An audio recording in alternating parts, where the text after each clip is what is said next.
Facciamoci un applauso.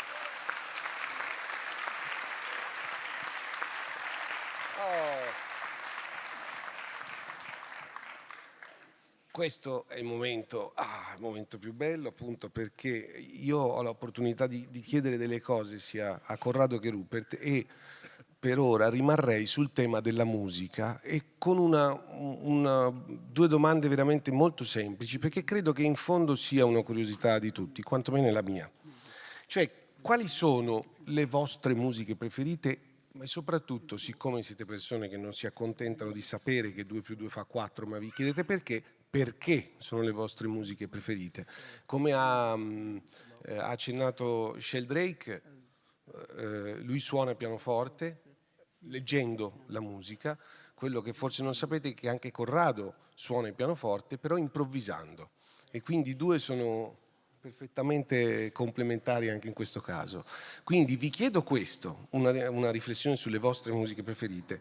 E poi un'altra domanda più ficcante, che è questa: può darsi che noi pensiamo di ascoltare musica bella perché secondo i nostri parametri culturali e i nostri parametri che noi chiamiamo parametri di gusto ci sembra bella, ci sembra armoniosa, e invece quella musica è suonata a delle frequenze che risultano invece dannose per il nostro organismo? Vuoi iniziare Certo, tu, Corrado? sì, volentieri.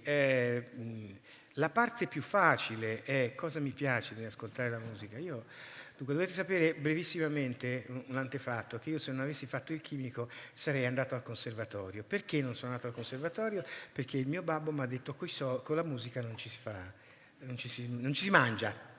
E allora mi è toccato fare il chimico, perché un po' di livello alchimista ce l'avevo fin da piccolo.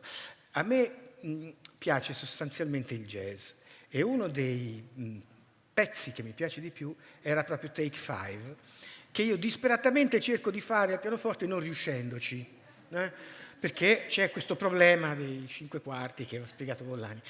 Ma in realtà perché? Perché dietro il jazz, così come è fatto, così come è costruito, c'è un po' la visione del nostro tempo. C'è il non abbandonarsi alle regole. Una volta la musica precostituita doveva essere fatta così: c'era un'introduzione, c'era un svolgimento e c'era un finale. C'è anche nel jazz, se vogliamo, però il jazz ha la possibilità di creare delle cosiddette improvvisazioni, e queste improvvisazioni sono sì, le regole sono queste, ma mi fai cambiare un po' qualcosa, mi fai riempire un po' dove ci sono dei buchi, ci metto del mio, perché mi sembra di essere partecipe alla creazione di quel bel pezzo. Tizio ha fatto quel pezzo, chiaro, io non avevo la possibilità la cultura di farlo, però compartecipo ad essere in qualche modo io anche il creatore di quel pezzo, non solo inventandomi alcuni aspetti, tappando alcuni buchi a modo mio, ma permettetemelo, cambiando anche alcuni tipi di sequenze e facendole a me come mi piace di più. Forse perché lo fa l'autore, io non sono tanto capace, e allora per dissonanza cognitiva dico mi piace di più farlo in quest'altro modo, perché magari non sono capace di farlo come... Però questo mi dà la possibilità di essere libero durante l'esecuzione il tentativo di esecuzione del pezzo, e mi fa credere un pochino che anch'io sono il creatore dell'universo, perché un pochino ho creato questa cosa qui. Mi piace moltissimo anche la musica sinfonica, alcune cose no, Cole Porter, George Gershwin, quelle cose che poi hanno dato origine un pochino al jazz non modernissimo, ma comunque quello che ai miei tempi, perché io ho 70 anni, si suonava in qualche modo ed era meraviglioso. Take Five è suonata da te, poi è stata una cosa meravigliosa.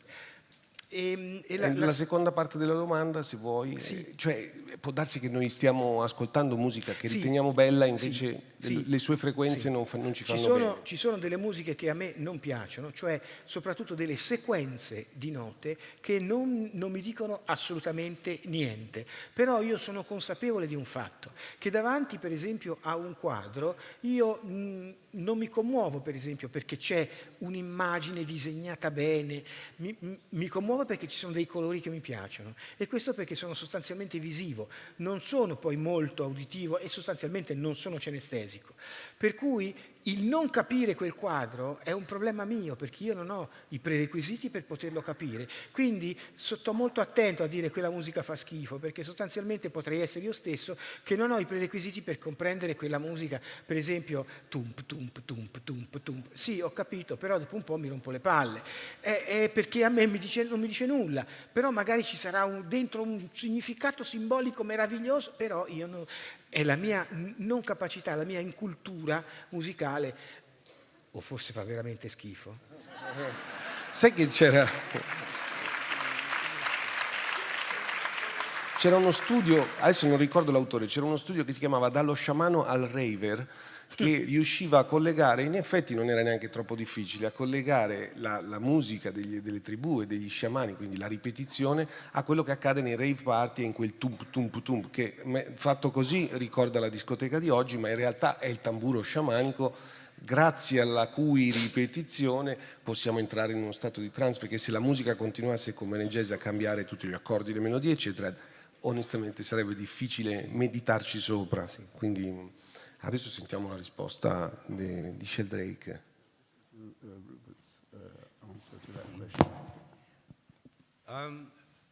I like jazz too, and I have two sons who are great jazz pianists.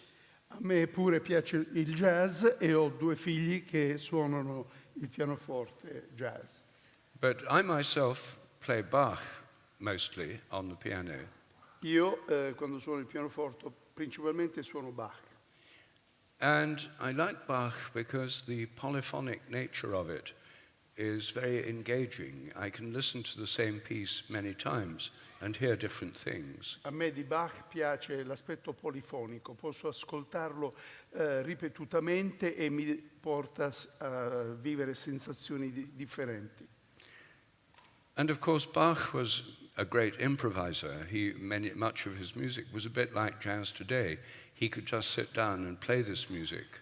E Bach anche egli era un improvvisatore, un po' come fa il jazz oggigiorno, e quindi lui poteva stare al pianoforte e improvvisare e modificare i suoni e i ritmi.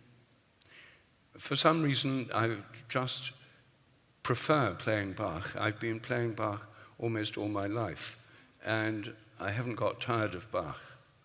Non so per quale ragione, ma io suono Bach da tutta la vita, non mi sono mai stancato di suonare Bach, ed è questo il motivo per cui continuo a suonare Bach. I can't improvise, so I brought up my two sons learning to play by ear and with a jazz piano teacher who taught them to improvise. Io non riesco ad improvvisare al pianoforte, però ho fatto studiare pianoforte ai miei figli con un insegnante di pianoforte di jazz, e loro hanno sempre suonato e hanno imparato ad improvvisare al pianoforte. So they can do what I can't do. Quindi loro sono in grado di fare quello che non riesco a fare io. And I can do what they can't do. They can't read music. E io riesco a fare quello che non fanno loro, non riescono a fare loro, io leggo lo spartito musicale. But it would be great to be able to combine both these abilities, but in our family we haven't succeeded. Sarebbe bello abbinare entrambe queste abilità, ma nella nostra famiglia non siamo riusciti a farlo. In relation to the cultural nature of music, I became very aware of this. When I lived in India, Per quanto riguarda l'aspetto culturale della musica, sono diventato molto consapevole di questo nel mio periodo in cui ho vissuto in India. Indian music is usually improvised and it's very complex melodically. La musica indiana è molto spesso improvvisata ed è molto variegata nella sua melodia. And with very complex rhythms. È dotata di ritmi molto complessi. And it was hard for me to understand Indian music and to appreciate it.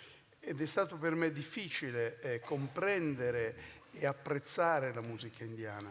But I found it very moving and powerful. Però mi muoveva ed era forte, potente. But it always reminded me how completely different the cultural background and form of that music is from our own. e mi ha sempre ricordato quanto è diverso il retroterra culturale di quella musica, diverso rispetto a quello a cui ho vissuto io. Also, in India, they have a very strong sense of the divine inspiration of music. Inoltre in India hanno un senso forte dell'ispirazione divina nella musica. And we call music music because it is inspired by the muse. E noi chiamiamo musica etimologicamente anche perché viene ispirata dalle muse. And in South India, before a concert of classical South Indian music, they always start with an invocation to the goddess Saraswati, the goddess of music. E in India, quando si va a un concerto di musica, per esempio soprattutto nell'India meridionale, prima del concerto si pratica un'invocazione della divinità della musica. What's her name? Saraswati. Sarasvati. So I like the idea that they see music as inspired and coming through the musician, not simply as a skill of the musician. Quindi loro vedono la musica come un'ispirazione che passa attraverso appunto il musicista, quindi l'ispirazione che riceve il musicista. Bene, grazie. Facciamolo.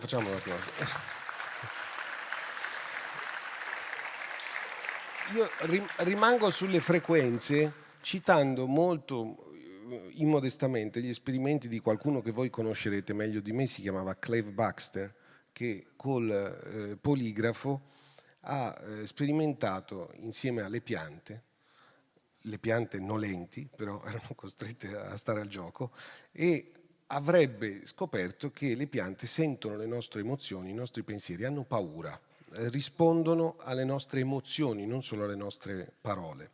Quindi questo mi porterebbe a pensare che le piante sono in grado di capire cosa proviamo noi, mentre noi non siamo in grado di fare la stessa cosa con loro.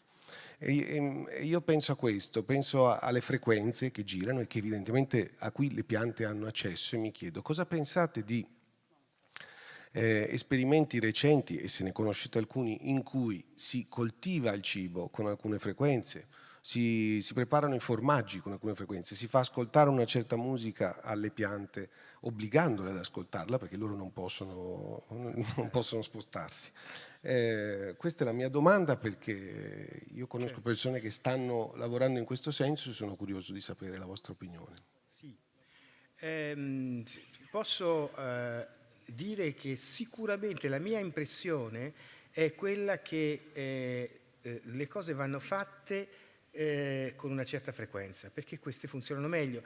In fondo noi lo sappiamo, ma lo sappiamo a livello inconsapevole. Per esempio, sono i nostri antichi contadini del 1700, del 1600 che dicevano questo frutto bisogna seminarlo quando c'è la luna, oppure in questa data stagione, oppure perché c'è tutto un Sheldrake direbbe un rituale che va ripetuto, che ha sempre funzionato e che quindi senza farci troppe domande dovrebbe continuare a funzionare. Ecco, il rituale funziona ancora meglio, secondo me, quando si capisce che tipo di scienza c'è dietro. Cioè, se il mio lobo sinistro, che è quello che fa i calcoli, fa bene i conti e dà la possibilità al mio lobo destro, che farebbe il miracolo subito, di dire guarda, io prima devo capire come funzionano le cose, il lobo sinistro, la parte maschile di me, poi quando ho capito allora il lobo destro, ok, puoi fare il miracolo, e a te ti viene bene il miracolo perché è un miracolo consapevole. Gli studi che sono stati fatti, tra parentesi, proprio qui a Firenze, all'Università di Firenze, da un biologo estremamente bravo, di cui io non ricordo il nome ma ho visto alcuni filmati, mostra chiaramente, senza ombra di dubbio scientifico, che la pianta comprende tutto, non qualcosa a modo suo, ma comprende tutto. La pianta può decidere di muoversi, di spostarsi con i suoi tempi, col suo universo, di nutrirsi in un certo modo, e ascolta, e questo si può registrare, quali sono le mie sensazioni senza che io apra la bocca. La pianta sa se ho deciso di tagliargli un ramo. lo sa immediatamente e lo comunica a tutte le piante circostanti. Su questo la scienza non ha più dubbi. È evidente, la pianta lavora su una frequenza. Che tipo di differenza c'è tra la frequenza che ascolta una pianta e la frequenza che ascolta un umano? È la frequenza che c'è, la differenza che c'è tra il mondo della biologia animale e il mondo della biologia vegetale, perché poi c'è anche un mondo della inorganica, della chimica e della biologia inorganica. Noi siamo costruiti in modo tale da possedere una parte animica, mentale e spirituale. Ci sono alcuni soggetti che, dagli studi che ho fatto io, non mostrano la parte animica. I vegetali, dal mio punto di vista, hanno solamente parte spirituale e parte mentale, se vogliamo, ma non hanno la parte animica, avendo ovviamente un corpo. Il mondo della inorganica, invece, ha solamente un corpo, quindi sostanzialmente il cristallo non è vivo, mentre è viva una pianta ed è viva un essere, un mammifero, per esempio. Secondo il mio punto di vista, non avendo un pezzo, ci sono delle frequenze che io non posso dare alla pianta perché lei non le può ricevere. Nello stesso modo la pianta non può parlare con me nello stesso modo come mi parla un cristiano. Questo è il motivo di incomprensione, ma non si deve credere che la pianta non vibra alle nostre stesse frequenze, solo che gli manca uno dei ricevitori. Noi abbiamo 3 ricevitori, le piante sostanzialmente ne hanno 2. Questo è il mio modo di vedere le cose. Grazie.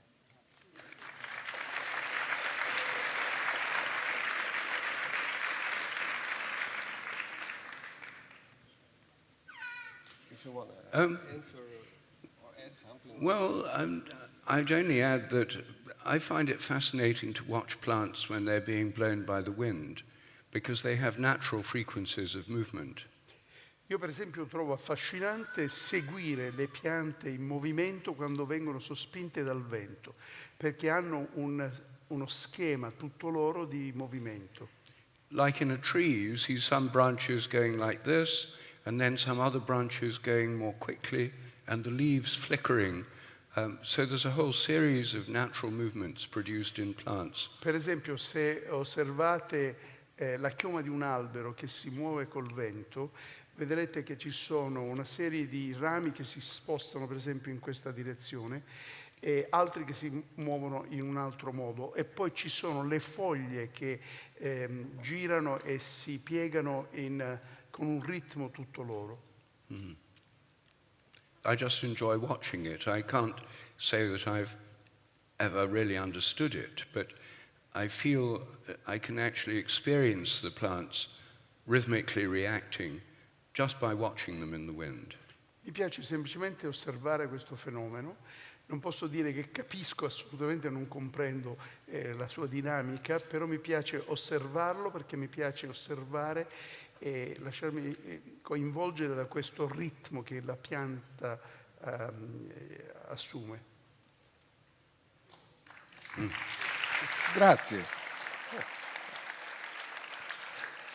Allora io passo al linguaggio perché viene spontaneo a questo punto andare a leggervi una citazione che parla di linguaggio. È una citazione che viene da un caro amico di Sheldrake, cioè Terence McKenna, che dice: se riuscissimo...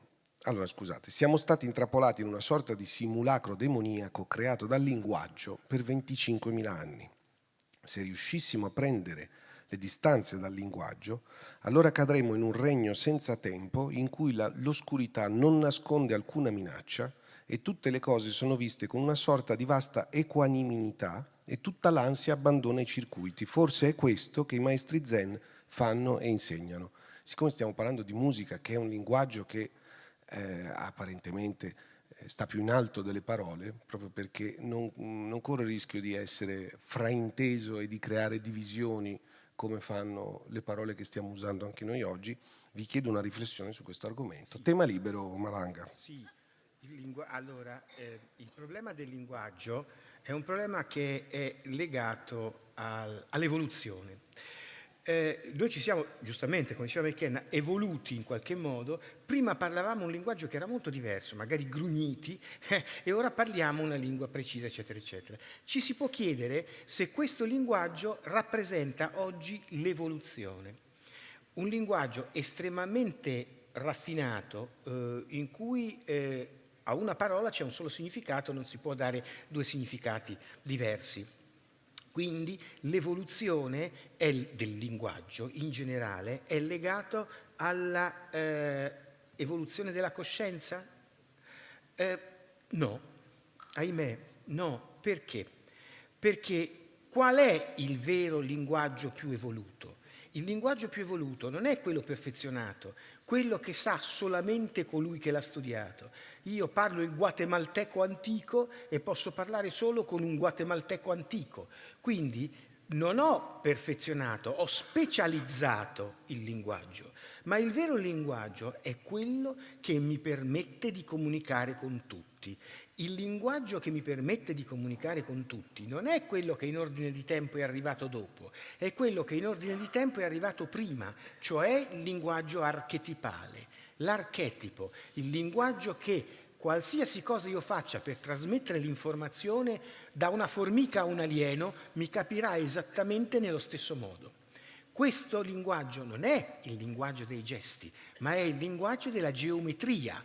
I gesti recuperano questa geometria e quindi quando io vado verso uno, a secondo che ci vada in modo minaccioso o in modo non minaccioso, l'altro capisce immediatamente perché, per esempio, il gatto e il cane si odiano, perché uno muove la coda quando è contento, l'altro muove la coda quando è incazzato. Quindi un cane e un gatto che muovono la coda sono destinati a non capirsi.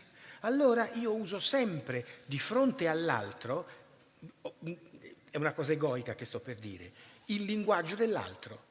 Perché io voglio che l'altro mi capisca, quindi rinuncio al mio linguaggio assumendomi la responsabilità di sapere qual è il linguaggio dell'altro, cosa che alcune volte non succede assolutamente, non è vero. E quindi sarebbe come dire che tu quando vai, come fai quando vai in un paese straniero e usi la loro lingua, è la stessa cosa, sì, cioè cerchi di entrare in contatto usando la loro lingua, quindi sei il più gentile dei due. Esattamente, cosa che per esempio non fa la fisica quantistica. La fisica quantistica, la fisica è la scienza in generale, quella complicata, usa il suo linguaggio, che è un linguaggio settario, chiuso per gruppi di elite specializzati. Ma noi sappiamo che la chiusura all'interno di un gruppo produce un abbassamento dell'entropia, perché invece la distruzione delle barriere produce un aumento di entropia. Quindi usare il linguaggio specializzato solo per pochi mi viene in mente come fanno alcune sette, per esempio la massoneria, e non è bene, non è per tutti. Invece la gnosi deve essere per tutti. Il linguaggio è anche la musica. Il linguaggio poi alla fine, quello vero, lo sapete che cos'è? Una cosa quasi incomprensibile. È la forma della superficie dell'onda che propaga il messaggio. Questo dice Hawkins. Hawkins dice che è sulla superficie delle cose che c'è l'entropia, cioè la consapevolezza, la coscienza, l'informazione. Quindi noi dobbiamo comprendere che io quando parlo col mio gatto, vi sembrerà incredibile, ma ormai a 70 anni faccio di tutto, parlo con il mio gatto e il mio gatto parla con me, ci capiamo assolutamente. Ma non perché lui abbia capito l'italiano o io miagoli, per il semplice fatto che non sono le cose che dico, ma è come le dico che fanno capire che dalla mia bocca vengono emesse delle cose che sono a forma toroidale, dice la scienza linguistica ufficiale. Il gatto capisce inconsapevolmente la forma della superficie del toroide che contiene l'informazione e quindi in qualche modo ci comprendiamo. Il delfino, quando parla a un altro oppure quando gioca, fa con la bocca toroidi pieni di aria. Il fumatore quando fuma fa toroidi con il fumo e noi non ci rendiamo conto che quando parliamo emettiamo fonemi a forma toroidale che contengono le informazioni. Quindi l'informazione è il linguaggio che tutti comprendono inconsapevolmente, anche se non sanno di averlo compreso, è pura geometria. Grazie, Corrado. to make I it hope clear. that makes sense. Yes, it does, yes. Many evolutionary theorists now think that humans sang together before they spoke together, that singing came first. Molti teorici dell'evoluzione oggi sostengono che scusate, gli esseri umani hanno imparato prima a cantare insieme piuttosto che a parlare, a comunicare con il linguaggio, con la parola. So music is of course a kind of language. Quindi la musica appunto è un tipo di linguaggio. But some people think more in pictures than in words. Però talune persone pensano più ad immagini, con immagini, piuttosto che con le parole. And I think Terence McKenna was thinking partly of this thinking in pictures. E Terence McKenna in parte credo che pensasse, riflettesse appunto sotto forma di immagini. In our dreams, we mainly, or at least I mainly experience visual effects in dreams, not so much language. Noi nei sogni usiamo più le immagini piuttosto che le parole. And Terence McKenna was a great explorer of psychedelic experiences. E Terence McKenna è stato anche un esploratore di esperienze psichedeliche. And I think there that he was thinking in terms of these visual displays which occur in psychedelics. E lui rifletteva e pensava in termini delle immagini che vengono prodotte nell'esperienza psichedelica. And which enable people to explore the visual imagination in such depth, more so than in ordinary waking life. Questo permette di, attraverso queste immagini, di approfondire la conoscenza molto più di quanto non si faccia nell'esperienza da svegli. And it's interesting that psychedelics are primarily visual in their effects. Infatti è sorprendente e interessante il fatto che gli effetti della psichedelia sono primariamente fatti di immagini. And for many people, they produce synesthesia, where if you hear music, it turns it into visual forms. Questo si trasforma in cinestesia. Per esempio, in uno stato di psichedelia, se si ascolta musica, la musica prende forma e appunto prende una forma visiva. So there's something about the visual imagination which is not part of our normal spoken language, but which is one of the great capacities we all have. E quindi questa immaginazione visiva di cui noi siamo dotati è molto potente, è forte, è molto più forte appunto del linguaggio parlato, uditivo. And of course, this city is a great tribute to the human visual imagination in art and architecture and sculpture. E questa città è un esempio di questo, di quanto abbia contribuito nella nostra cultura con immagini, sculture, forme. Grazie.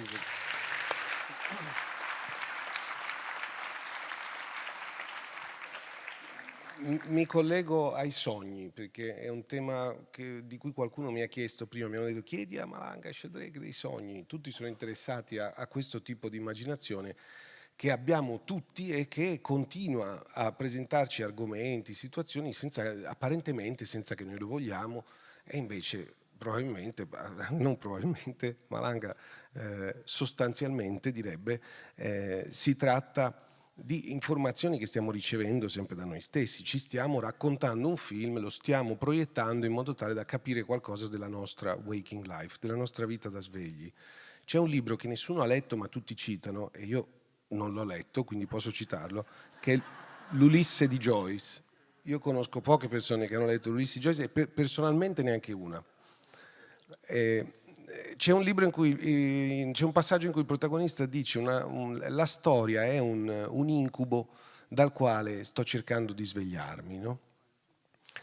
E può essere vista come una frase snob messa in bocca a un personaggio, oppure può essere analizzata e potrebbe portarmi alla seguente domanda per voi. Ma il pianeta Gaia sogna?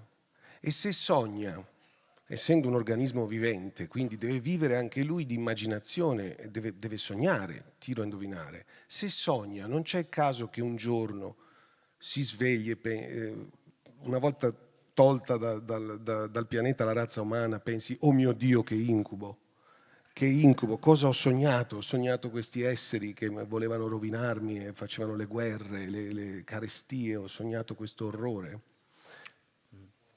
Sì, dunque, non si comincia con il dunque, ma si dovrebbe concludere, mi diceva la mia professoressa di italiano. Brava perché sì.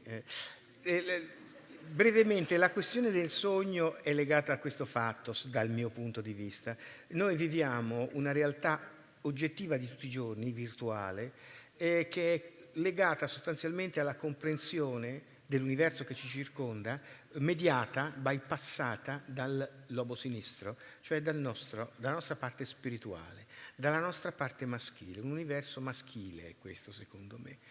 Purtroppo, E quindi fatto di convenzioni, fatto di regole, fatto anche di rituali, se vogliamo, in cui quando io vedo il direttore del mio dipartimento e lo saluto, buongiorno professore, in realtà lo vorrei mandare a quel paese. Però seguo la regola, buongiorno professore oggi, buongiorno professore domani. Durante la notte la mia parte animica, che è rimasta così, che non ha potuto parlare durante la giornata, quella si ribella. E durante la notte io sogno che picchio violentemente il direttore del mio dipartimento. Questo perché il sogno è un bisogno da questo punto di vista, cioè bisogna rimetterci in condizioni di far parlare anche la parte femminile di me, cioè quella che è la parte animica, che è la parte che è senza regole, che è quella che non segue il rivoluzionario. Il rivoluzionario è sempre la parte femminile. La parte maschile sono le regole. Quindi sostanzialmente di notte io do spazio a quella che è la parte che non ha avuto spazio durante il giorno. Se ne deduce che se io sono abbastanza integrato e durante il giorno sono riuscito a dare spazio anche alla mia parte animica, non ho bisogno di sognare di notte qualcosa che mi contrasti con la realtà del giorno, ma in realtà sognerò le stesse cose che avrei potuto vedere, desiderare, immaginare durante il giorno. E cosa vuol dire questo? Sostanzialmente che ci sono delle persone che non sognano. Le persone che non sognano sono o i decerebrati totali, i quali non hanno bisogno di sognare perché non gliene frega niente di capire come è fatto il mondo, oppure quelli che hanno capito tutto. Nel mezzo ci siamo tutti noi.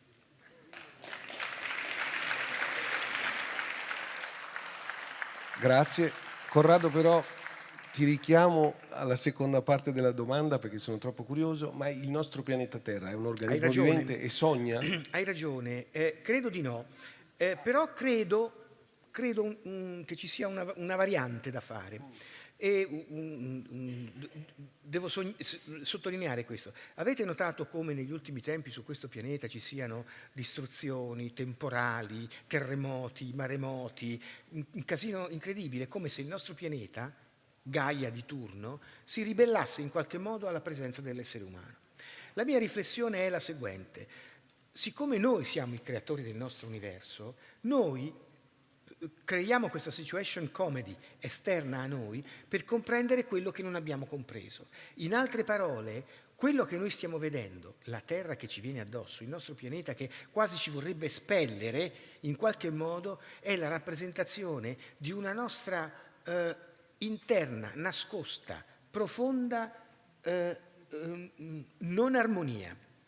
A noi non piace stare a vivere in questo modo, in questa società, e non sappiamo come fare. La parte ancestrale di noi, la più nascosta, come in un film di fantascienza, Il pianeta del Lead si intitolava, questo mostro che noi stessi abbiamo creato, il pianeta proibito, ci viene addosso. Ecco, quindi la Terra altro non è, non un essere pensante e quindi un essere sognante, ma la manifestazione a specchio in questo istante della nostra mancanza di consapevolezza.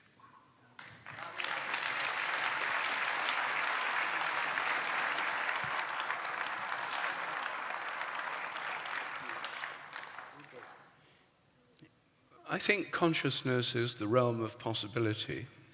Credo che la coscienza sia il regno delle possibilità.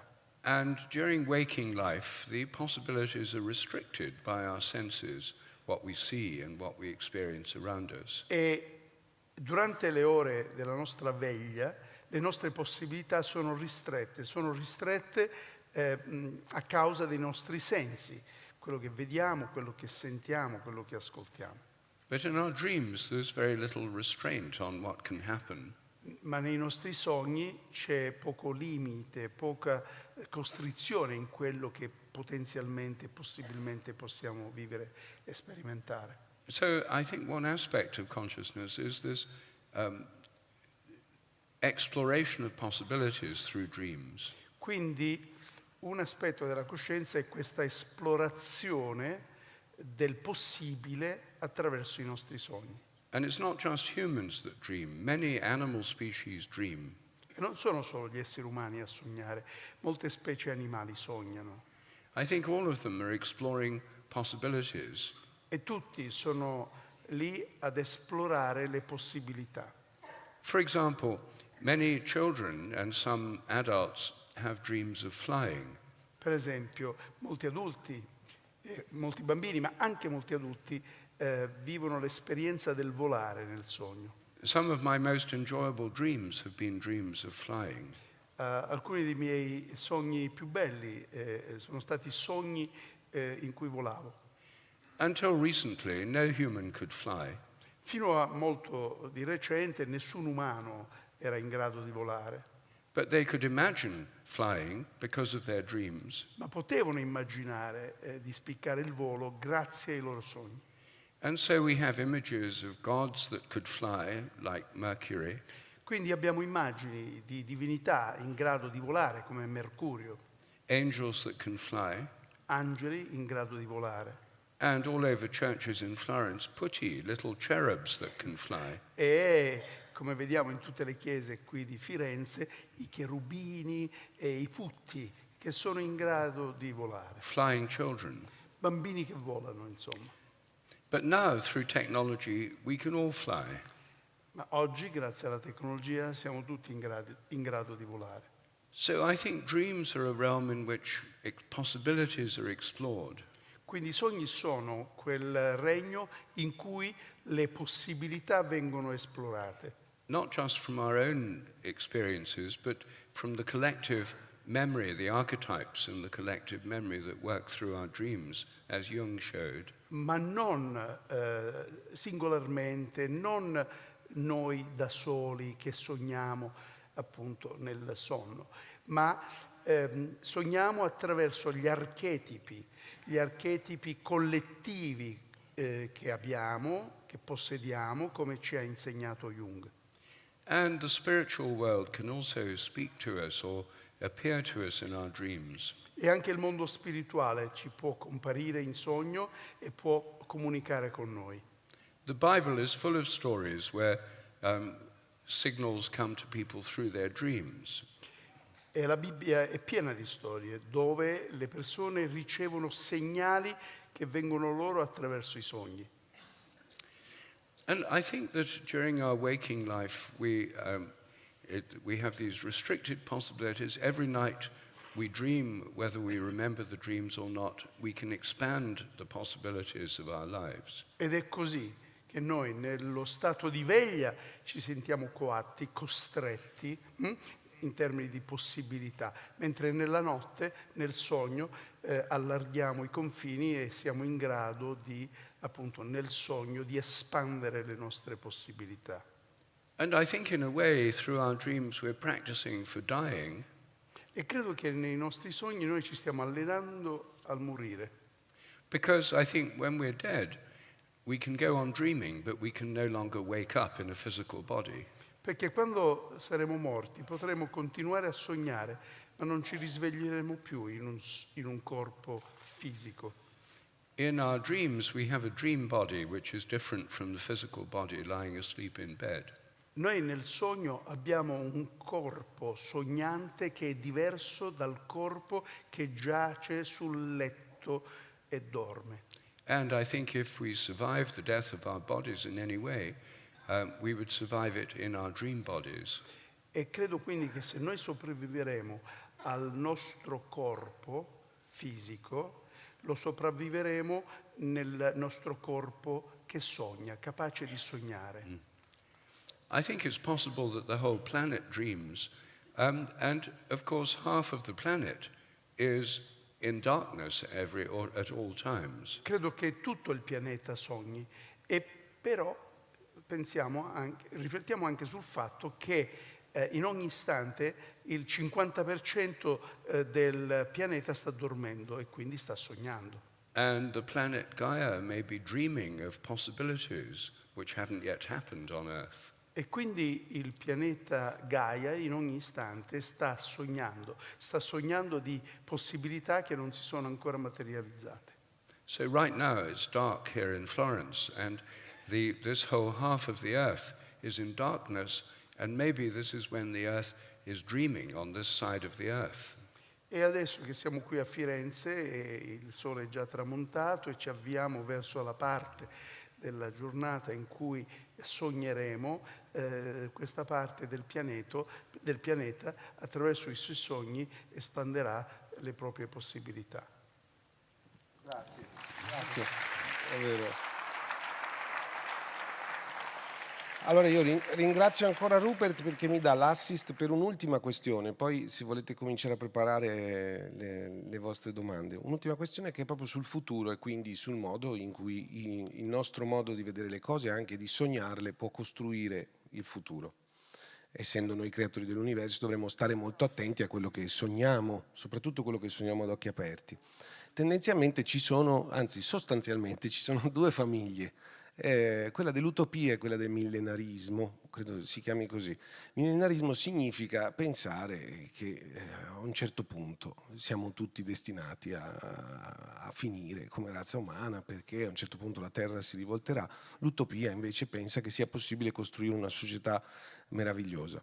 Queste due tendenze che sembrerebbero molto lontane fra loro sembrano apparentemente riunirsi ultimamente nell'idea di Golden Age, nell'idea che stiamo inevitabilmente, quindi in questo concetto millenarista, inevitabilmente stiamo andando verso un'età dell'oro. Ci sarebbero segnali ovunque e bisogna ammettere che se uno vuole vedere il bicchiere mezzo pieno, il mondo è pieno di segnali positivi.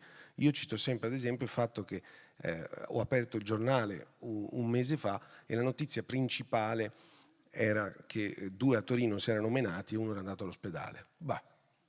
In definitiva, se è questo quello che succede nel mondo, stiamo andando alla grande, no? Se questa è una notizia, perché ai miei tempi 2 che si menavano non finivano neanche sul giornale.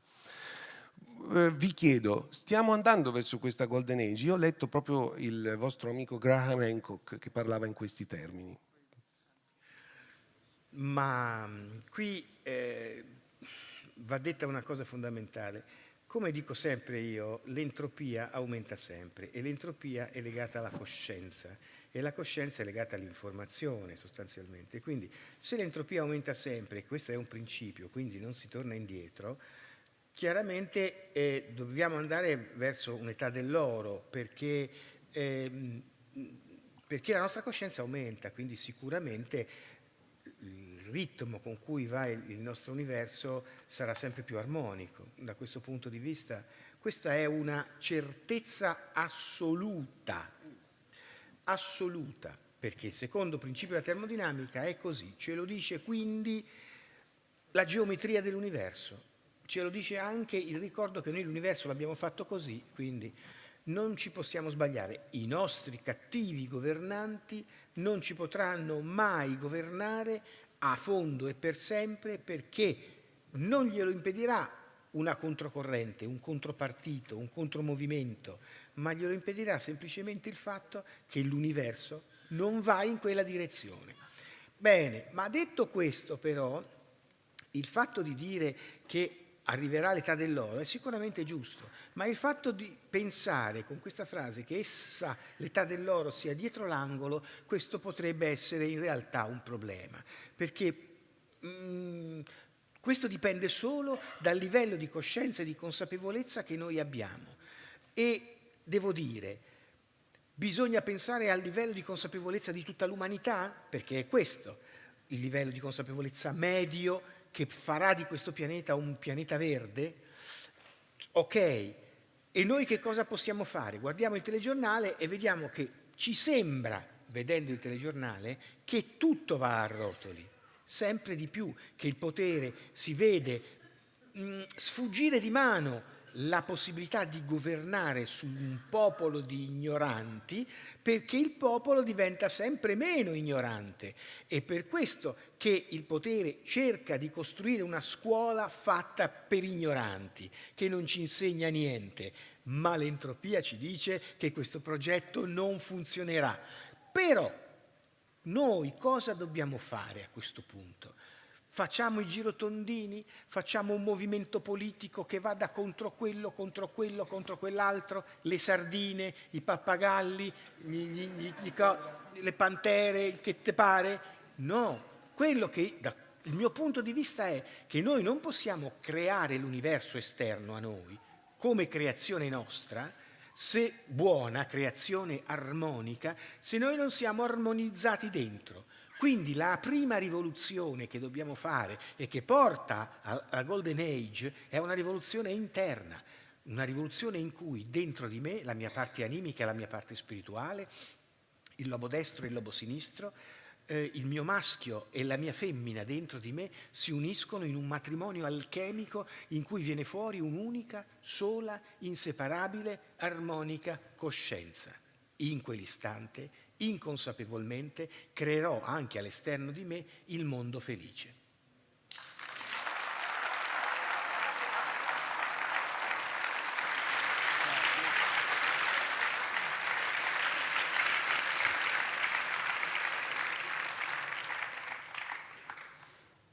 Well, different cultures have very different theories of history.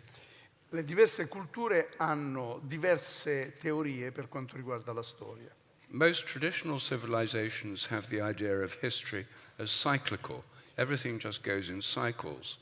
Molte civiltà hanno la teoria secondo la quale il movimento della storia va per cicli. Empires rise and fall, lives come and go, it just goes on in cycles. C'è l'ascesa e il declino degli imperi, l'ascesa e il declino della vita e così via. Tutto va in cicli. And in the Indian version of this theory, things go in cycles, life goes in cycles with reincarnation. E nella teoria indiana, se vogliamo, anche lì c'è il ciclo della storia, il cerchio della storia, si muove in cerchio. But basically things are getting worse. And we're now in the Kali Yuga, the last age of the earth. E invece pare che le cose vadano di male in peggio e che quindi siamo nella parte finale della storia. The Judeo-Christian world is really the only one in which there's a view of history moving in a positive direction. Invece il modello giudeo-cristiano che vede le cose in maniera positiva, come se il movimento fosse sempre nell'aspirazione di qualcosa di più positivo e di migliore. In the Christian version is the coming of the kingdom of heaven. Per esempio nella versione cristiana c'è l'avverarsi del regno dei cieli. And in the secularized version of this, it's progress through science and technology. E nella versione secolarizzata c'è il progresso continuo attraverso la ricerca e l'innovazione scientifica. And from the 19th century onwards, most people in Europe and America have believed in scientific progress. E a partire dal XIX secolo, almeno nella cultura occidentale, c'è stata questa convinzione, questa credenza assoluta nel progresso. And the missionaries of progress have converted everyone else in the world to this view of history. So all governments now believe in progress through increasing gross national product. E i missionari di questo credo occidentale hanno ormai fatto quell'operazione di convertire tutto il mondo al credo del progresso continuo. But now it's all going wrong. Tutti i governi si sono convinti di questo, ma adesso le cose non vanno più tanto bene. With climate change becoming more obvious, Con il tempo, il cambiamento che avviene e si manifesta sempre più in maniera evidente. Yes, climate Cambiamento climatico che si cambiamento. manifesta. Io purtroppo non sento bene qua perché non ci sono le casse. No, ma vai benissimo. No, spero. Sì, il cambiamento climatico. What do you say about climate change? that's becoming more obvious. E diventa più evidente questo fenomeno con il fenomeno del cambiamento climatico. The only other culture that has this progressivist view, I suppose, is Tibet. L'unica altra cultura che ha questa visione progressista è il Tibet, Where bodhisattvas come back to liberate all sentient beings until everything is liberated. il Bodhisattva ritorna per liberare tutti gli esseri senzienti.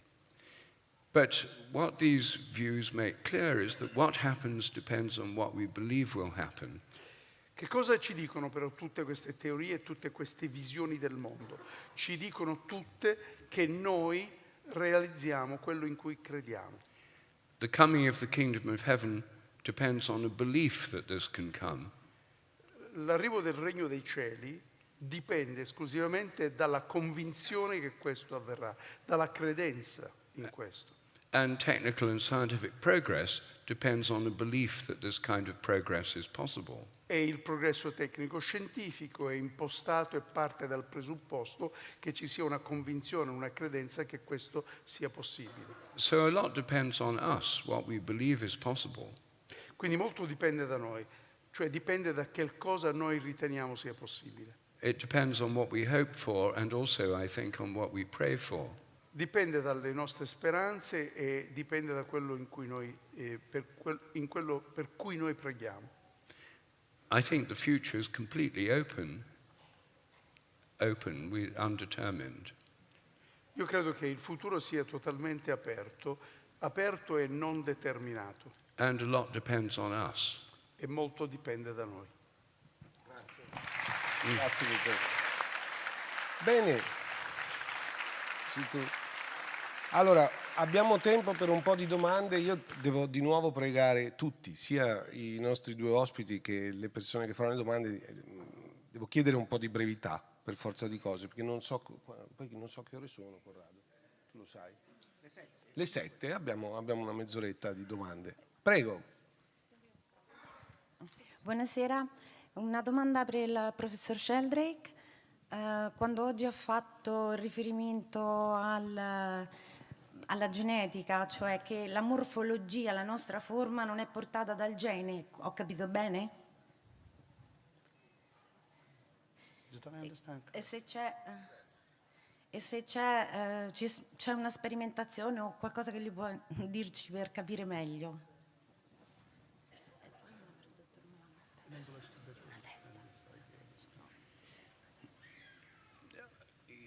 Yes.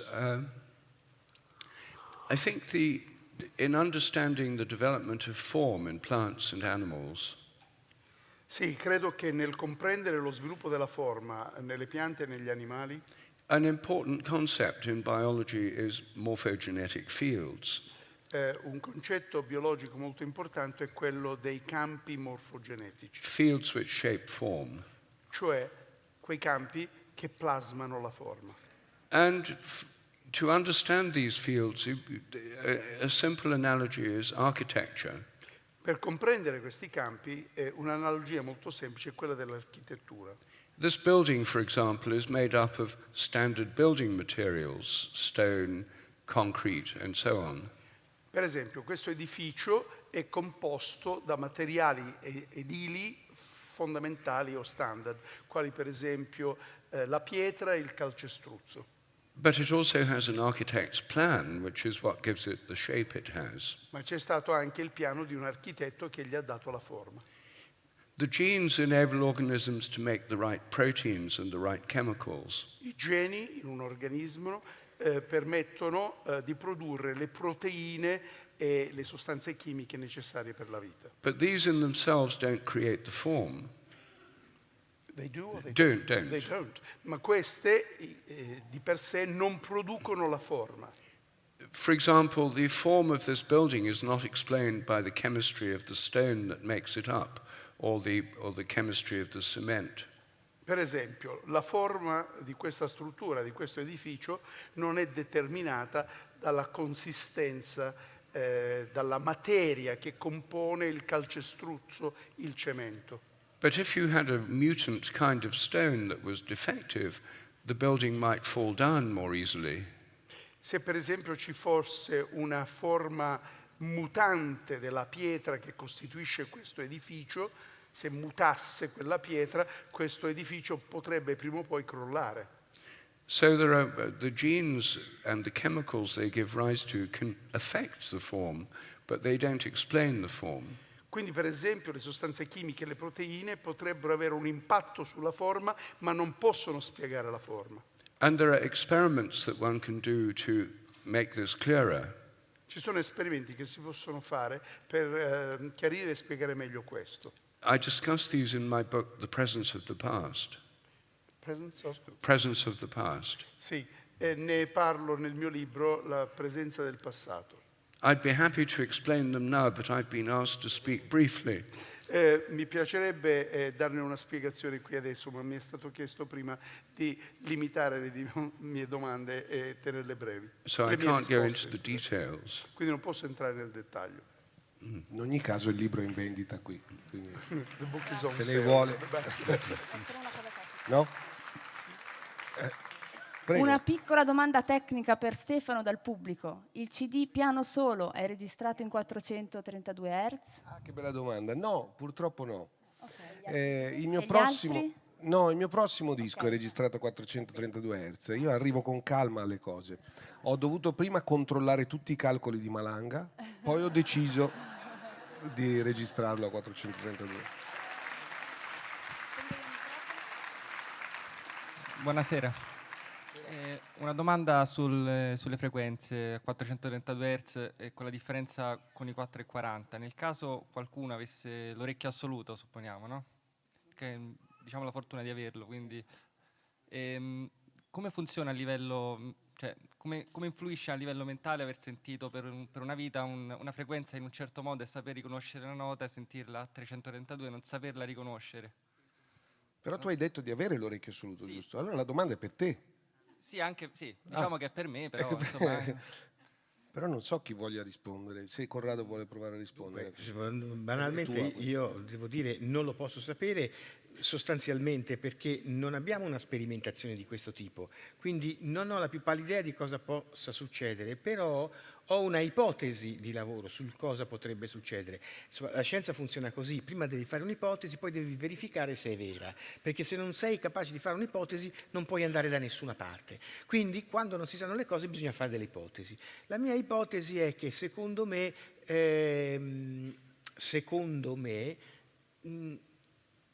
il 432 si sente perfettamente. Cioè, io che non ho l'orecchio assoluto, non ho neanche l'orecchio lontanamente avvicino all'assolutezza, quando ieri di nascosto, mentre non c'era nessuno, ho provato quel pianoforte, ho detto, cazzo, ma questa è un'altra cosa.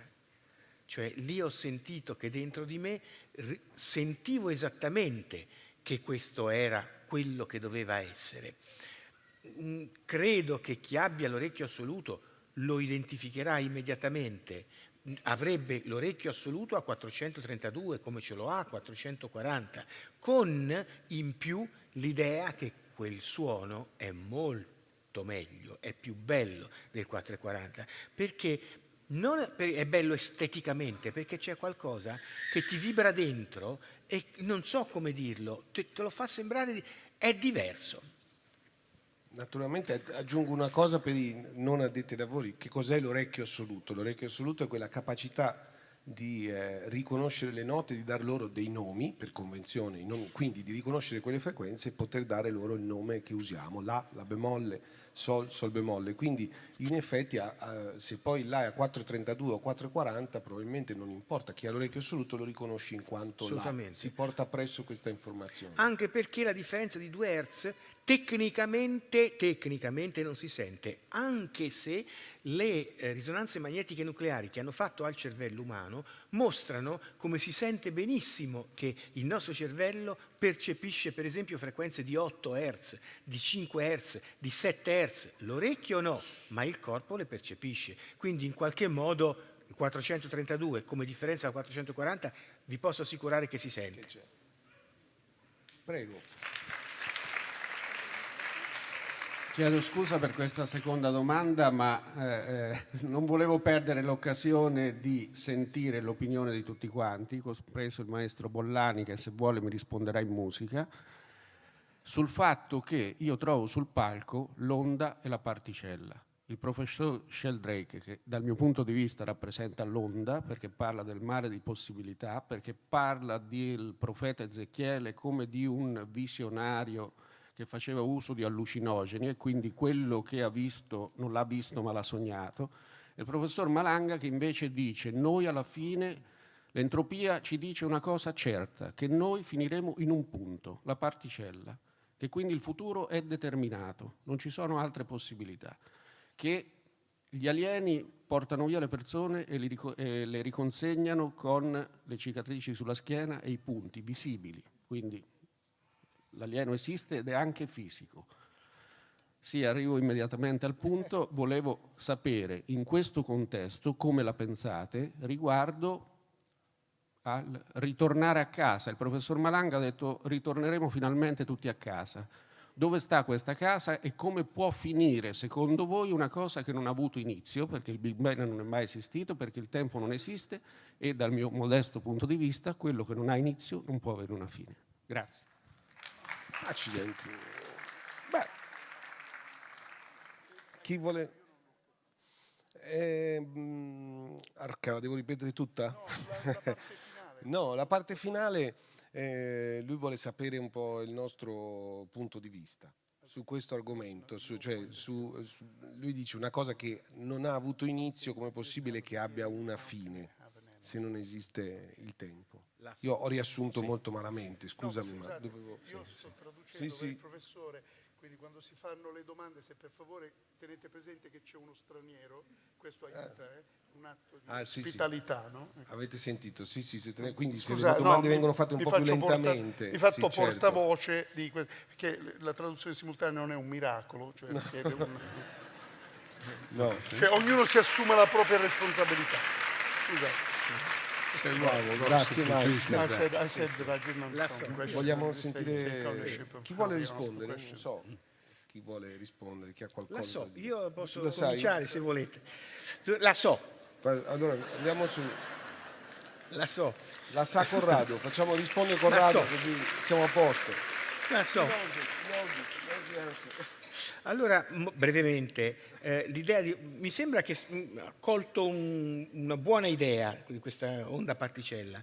Noi viviamo in una realtà duale, onda e particella. Forse in questo istante io rappresento più una particella e magari il collega Sheldrake più l'onda, però vi posso assicurare che ci stiamo interscambiando anche ieri nel parlare insieme. Il problema è il seguente. La particella è la consapevolezza di sé. Tu hai capito chi sei, dove sei, quanto pesi, che energia hai. L'onda è tu sei dappertutto e quindi non c'hai la capacità di sapere esattamente localizzarti nello spazio-tempo. In fisica quantistica l'entropia di un'onda è infinita, l'entropia di una particella vale sostanzialmente zero, cioè è il massimo valore dell'entropia. Il problema è, mano a mano che noi dall'inizio dell'universo, onda, siamo qui, siamo dappertutto, come un bambino piccolo che crede di essere al centro dell'universo, crede di esserci solamente lui, crede, perché è molto egoico, che tutto il resto sia al suo servizio. Il bambino piccolo è sostanzialmente quello che crede che gli altri non ci siano, ci sono solo delle propagazioni di te. quella è un'onda. Man mano che il bambino piccolo comincia a capire la realtà dei fatti, a un certo punto comincia a capire che vive in un mondo duale. Quello è l'istante in cui comincia ad avere paura di andare, perché il corridoio è buio, nella sua cameretta e si fa accompagnare dalla mamma. Poi c'è una terza fase in cui tu hai capito che gli altri, è per questo che avevi paura, gli altri in realtà non sono altri, ma sono una parte di te. Quando cominci a capire questo, stai diventando particella, ma non hai più paura del buio, perché non puoi aver paura di un'altra parte di te. Questo è l'aspetto fondamentale. Quando tu arrivi a essere particella, alla fine non è che ti sei dimenticato di essere onda. Il momento finale, dal mio punto di vista, è aver fatto l'esperienza dell'onda, aver fatto l'esperienza della particella e choisir, è scegliere di poter essere onda e particella quando vuoi, oppure insieme. Come Maharishi Mahesh o Krishnamurti dice, sostanzialmente, se sono di là, nel mondo di là, vedo le cose come onda. Se sono di qua, quando fa l'intervista con Bohm, che è un fisico quantistico, non mi ricordo più qual era l'esperienza di là, e si può avere solo una consapevolezza alla volta, o coscienza di onda o coscienza di particella. Io credo che si possa andare avanti e il punto finale è essere onda e particella insieme, oppure scegliere se vuoi essere onda o vuoi essere particella, ma hai fatto l'esperienza delle due cose. L'inizio e la fine, sostanzialmente, quello che esiste è l'inizio della realtà virtuale e la fine della realtà virtuale. Avete visto che i fotoni finiscono.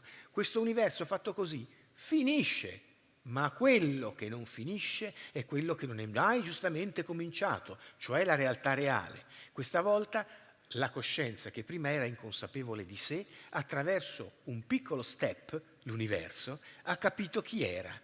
Non c'hai più bisogno dell'universo, non hai più bisogno della fisarmonica, del pianoforte per suonare, non hai più bisogno di vedere che differenza c'è tra un pianoforte a 432 e uno a 440, perché tu sai tutto.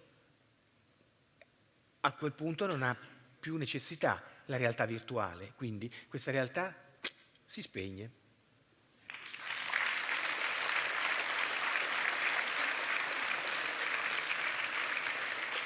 Prego, prego. Buonasera a tutti. Una domanda che è da veramente parecchi anni che mi pongo. Come mai alcuni di noi nascono e si appassionano, ad esempio, alla musica rock, la sentono proprio dentro, risuonano, altri viceversa, ad esempio musica reggae, altri ancora alla techno, ok? È forse una questione genetica, è forse una questione di compagnie giovanili, è forse una questione di campo morfogenetico. Questa è la domanda. Posso rispondere io velocemente? Soprattutto è un fatto culturale, io l'ho capito analizzando una barzelletta, perché qui parliamo spesso di miti e leggende, ma anche le barzellette sono fondanti, che è la storia di... è molto semplice, sono due giamaicani. La domanda è questa, la barzelletta è costruita su una domanda, anzi, è quasi zen. Cosa dice un giamaicano all'altro giamaicano quando finisce la scorta di marijuana? Lo guarda e dice: chi è che ha messo sta musica di merda? Non so se ho risposto alla tua domanda. In parte.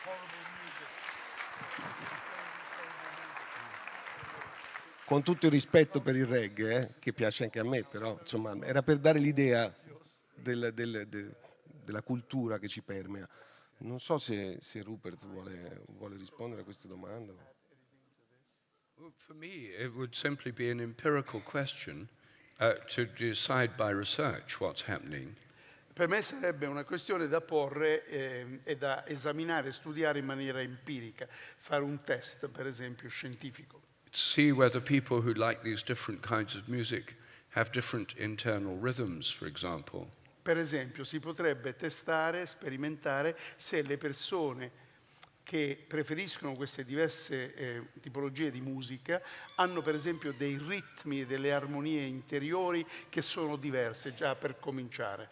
or whether this is simply a matter of conditioned behavior depending on their personal history. Oppure se sono invece comportamenti condizionati dal loro vissuto e dalla loro esperienza pregressa.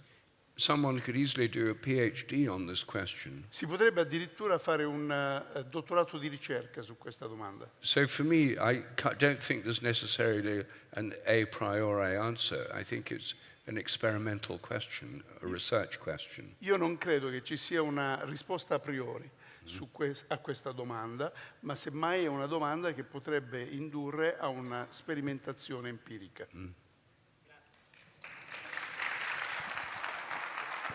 Buonasera, volevo fare una domanda al professor Malanga, volevo chiederle la sua interpretazione personale su una famosa frase di Gustavo Roll che dice: ho scoperto una tremenda legge che lega... Scusami, al microfono.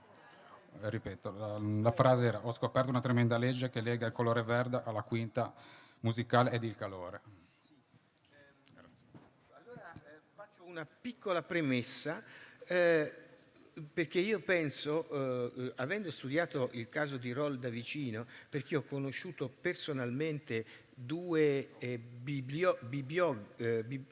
biografe della vita di Roll, che erano due sue giovani assistenti, di cui non farò il nome, però sono facilmente intuibili perché sono molto conosciute.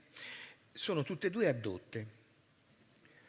Questo mi fa pensare che, siccome similia similibus concreantur, anche Roll fosse addotto. Allora mi sono andato a leggere quello che diceva e ho scoperto effettivamente che c'era un esserino luminoso dentro di lui che gli diceva cosa fare. In quel contesto Roll è una persona che vive, se questo tutto quello che sto dicendo è vero, una sua esperienza di cui non ha capito granché. Lui pensa di essere in qualche modo toccato dal Dio o dall'alieno buono che gli dice cosa fare, come se lui fosse un prescelto. Lo dirà anche lui, cioè come il braccio del Signore. Io faccio i miracoli perché il Signore me lo permette. In quel contesto la sua parte animica, come succede nelle parti animiche degli addotti, ha la capacità di vedere l'universo in alcuni istanti della sua esistenza da un altro punto di vista. Out of the body, cioè fuori dal corpo, no? E quindi comprendere come è fatto l'universo. In quel contesto, dentro di sé, non sa esprimerlo bene, poi lui lo esprime a parole e dice l'asse dello spazio, del tempo e dell'energia, e dice col colore verde, con una misura che identifica il calore, cioè l'energia, e con una misura che identifica sostanzialmente il tempo, che è la frequenza. E quindi spazio, tempo, energia dette da Roll col suo linguaggio. A quel punto ci ha dato un'informazione in più, perché Roll parla esplicitamente del 432, parla della quinta, e noi il 432 è la quinta matematica, il La quinto è quello che ha 432 Hz. Questa è la mia interpretazione a tutt'oggi dell'esperienza di Roll.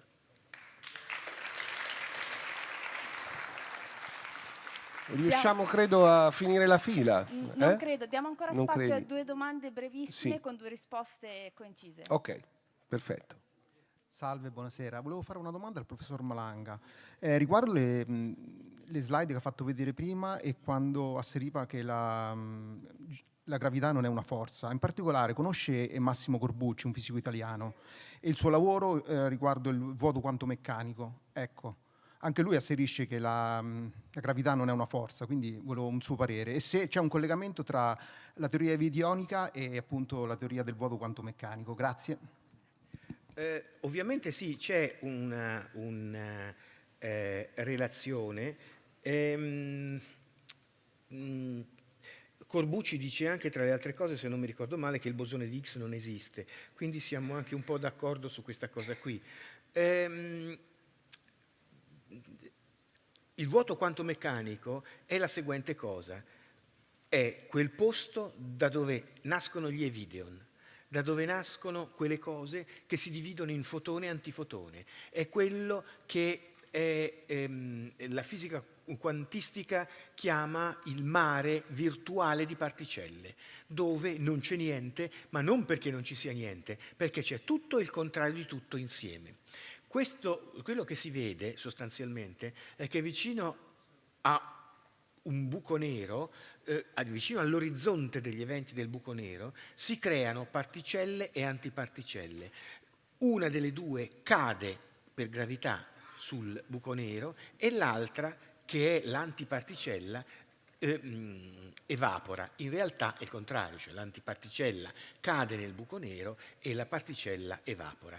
In questo modo noi vediamo sostanzialmente, secondo Hawkins, che i buchi neri evaporano, perché mentre la materia e l'antimateria si annichiliscono sull'interno del buco nero, noi vediamo un'uscita di materiale dal buco nero e quindi è la famosa radiazione di Hawkins. Ma quello che ci importa a noi è capire che in quell'istante, per spiegare questo, abbiamo bisogno di un punto in cui si creino due cose. Una cosa cade sul buco nero e l'altra cosa viene fuori. Lì si dimostra tecnicamente che esiste proprio questo mare virtuale di particelle e di antiparticelle. Ancora, come i fotoni riescono a passare da qui a lì. Se tra qui e lì non c'è niente, c'è il vuoto, il fotone da qui a lì non ci può arrivare. Quello che spiega come i fotoni si spostano è il piano virtuale delle particelle e antiparticelle. Una particella, un fotone, scompare da qui e compare un pochino più avanti, scompare da qui e compare un pochino più avanti. Non è lo stesso fotone praticamente che è partito, che arriva in fondo. Quindi è il rapporto che c'è tra i fotoni e le particelle e le antiparticelle che porta avanti l'informazione che il fotone porta con sé. È l'Evideon sostanzialmente. No? Quello che non c'è nella fisica moderna è che, siccome la fisica moderna pensa che l'antifotone non esista, allora lì si frega con le sue mani, perché quando un elettrone e un elettrone nascono va bene, ma quando un fotone e un antifotone nascono non va più bene. Cosa succede vicino al buco nero? Vicino al buco nero viene fuori un fotone e un altro fotone che sono uguali, perché sono due particelle virtuali. Una non si sa perché deve cascare attratta dal buco nero come gravità e l'altra non si sa perché se ne deve andare. Non si sa perché se i fotoni poi non hanno massa, non si sa perché, visto che la piegatura dello spazio-tempo non c'è, non si sa perché un fotone deve essere attratto dal buco nero. Se invece tu vedi che c'è un fotone e un antifotone, scopri che il fotone che ha massa viene attratto dalla massa del buco nero. L'antifotone, nell'istante in cui si sta creando, scompare. E tu cosa vedi? Nero. Bisognerebbe che gli astrofisici rivedessero un attimino la loro teoria e prendessero in considerazione il buco nero come radiazione di antifotoni.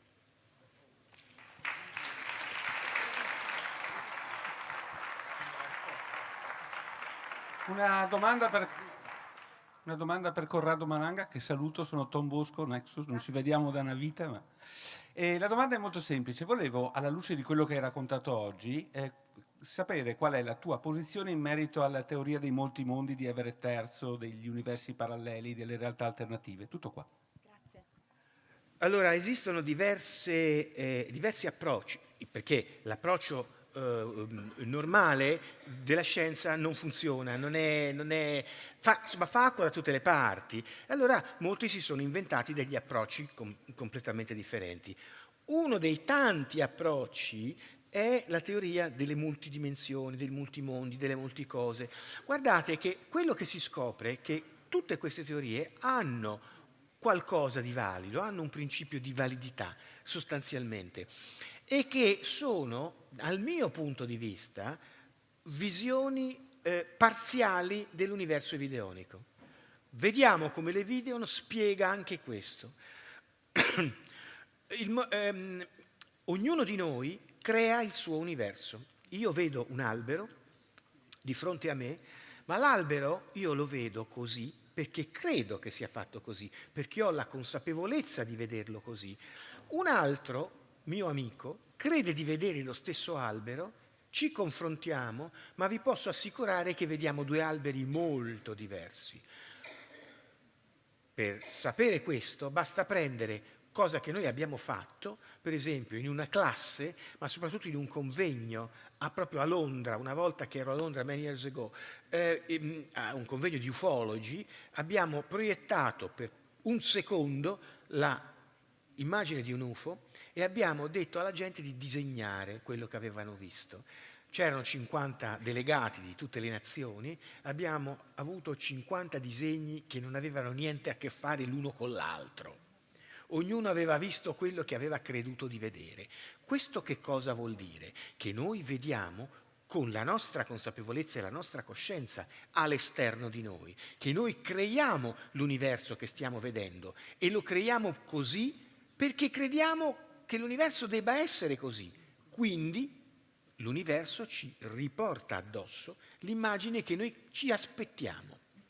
Questo, da un punto di vista di multimondi, di multiuniversi, ci fa pensare che ognuno di noi sia una bolla dentro un'altra bolla, che ognuno di noi sia un multiuniverso e che questi multiuniversi convivano sovrapponendo sovente le loro equazioni quantistiche, per cui a volte abbiamo quasi l'idea di vedere le stesse cose, poiché la mia consapevolezza e la tua consapevolezza di quell'albero sono quasi uguali.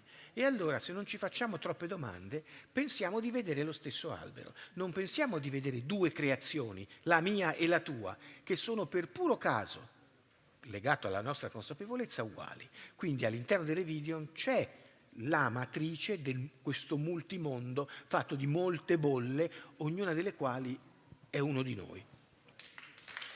Allora, grazie a Corrado e contestualmente ringrazio anche Mike che è stato così bravo e gentile nel tradurre tutto il giorno.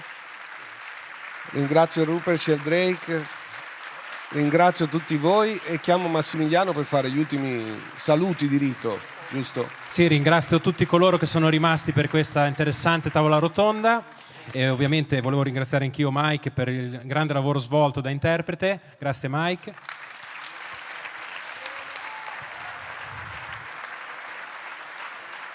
Prima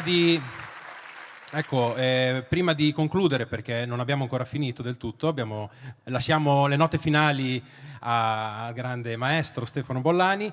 Volevo ringraziare i media partner, l'associazione Il Bardo, Armonia Mundi, Il Lupo il Contadino, Nexus Edizioni, Medio Cielo, Associazione Astrolabs e Cinema Odeon di Firenze per il supporto.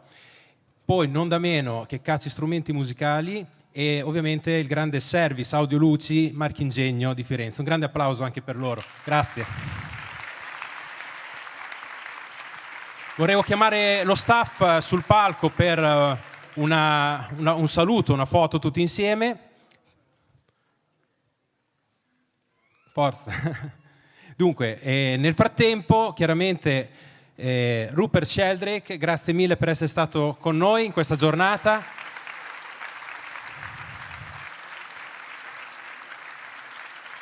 E grazie a Corrado Malanga. Di nuovo un grande applauso per i nostri relatori.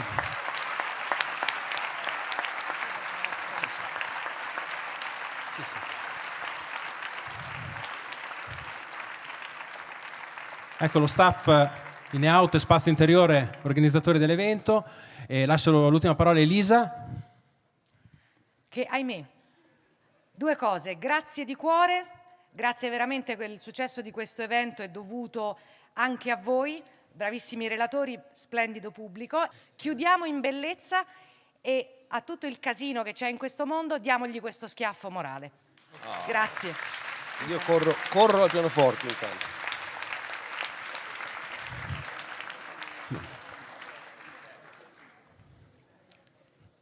Prego, maestro. Dimmi, vado? Senti, la faccio più veloce. Mi dispiace, ma devo farla più veloce.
Se non la sapete non fatela, eh. No, seguite me, poi vi do una mano.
Grazie, ciao, grazie a tutti, a In e Out, Spazio Interiore, Corrado, Rupert, Mike, grazie.